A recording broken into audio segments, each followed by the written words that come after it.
Kita lihat apakah dalam sebulan saya akan mati. Ya, kita taruh lagi.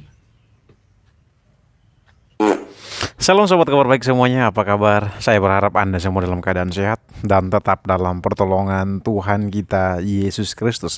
Terus dukung channel ini agar channel ini semakin berkembang dan banyak orang yang diberkati. Baik, kita sudah melihat cuplikan video di depan di mana Agustan kentuti Alkitab ya. Tapi ingat teman-teman, jangan marah. Saya akan membacakan satu bagian firman Tuhan untuk kita dari Roma 12 ayatnya yang ke-19.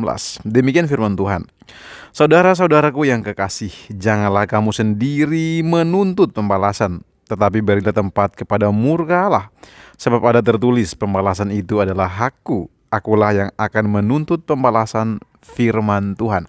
Jadi Bapak Ibu, untuk kita orang Kristen, Tuhan melarang kita untuk tidak melakukan pembalasan. Karena pembalasan bukan hak kita, melainkan pembalasan adalah hak Tuhan. Mungkin inilah yang membedakan kita dengan teman-teman kita sebelah atau teman-teman Muslim. Ketika Al-Quran mereka dihina, maka mereka akan melakukan pembalasan, demo berjilid-jilid. Tapi demikian tidak dengan kita. Kita disuruh oleh Tuhan untuk tidak melakukan pembalasan, karena pembalasan adalah hak Tuhan. Tapi di sini saya ingin berbicara bahwa saya melihat Agustan bukan sebagai seorang Muslim yang baik.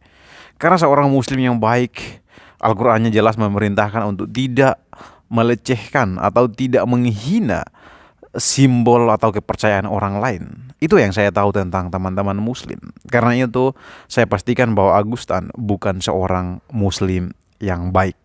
Nah, mengapa Agustan harus melakukan hal itu?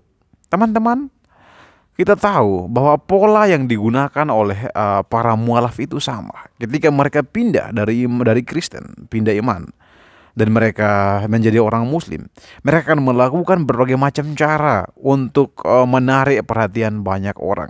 Nah, inilah yang dilakukan oleh Agustan. Dia sedang berusaha untuk menarik perhatian banyak orang. Karena apa teman-teman?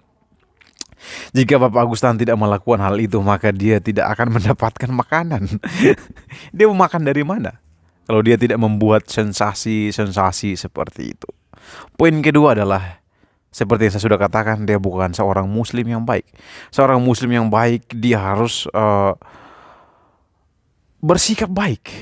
Karena mereka memiliki slogan, mereka adalah agama yang membawa rahmat bagi dunia.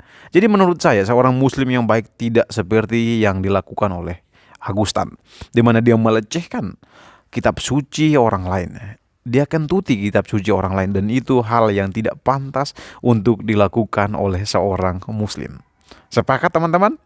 Jika sepakat silahkan berikan komentar teman-teman. Nah, ini yang menjadi himbauan saya. Kita orang Kristen jangan sampai melakukan pembalasan. Karena Tuhan sudah jelas mengatakan dalam firman-Nya, pembalasan adalah hakku. Jadi kita sebagai orang Kristen, tugas kita mendoakan mereka. Agustan yang sudah melecehkan kitab suci kita, jangan benci beliau. Kita doakan dia. Karena saya yakin Tuhan akan membalasnya. Mari kita saksikan video pembalasan Tuhan untuk Agustan.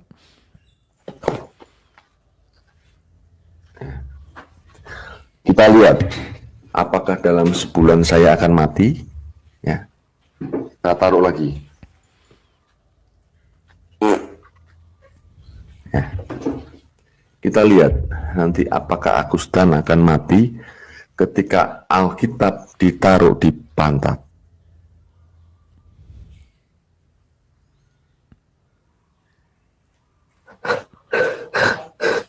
Assalamualaikum semuanya. Allahu Akbar.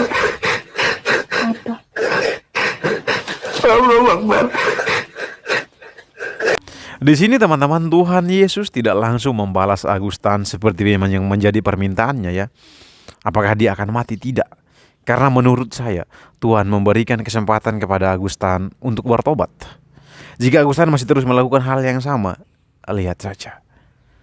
Mungkin apa yang menjadi permintaannya itu akan dipenuhi oleh Tuhan. Karena saya percaya bahwa Tuhan Yesus adalah Tuhan yang hidup, Tuhan yang menciptakan langit dan bumi. Karena itu jangan coba-coba menantang Tuhan Yesus. Karena dalam sedetik kita bisa almarhum. Sekian yang saya sampaikan. Tuhan Yesus memberkati.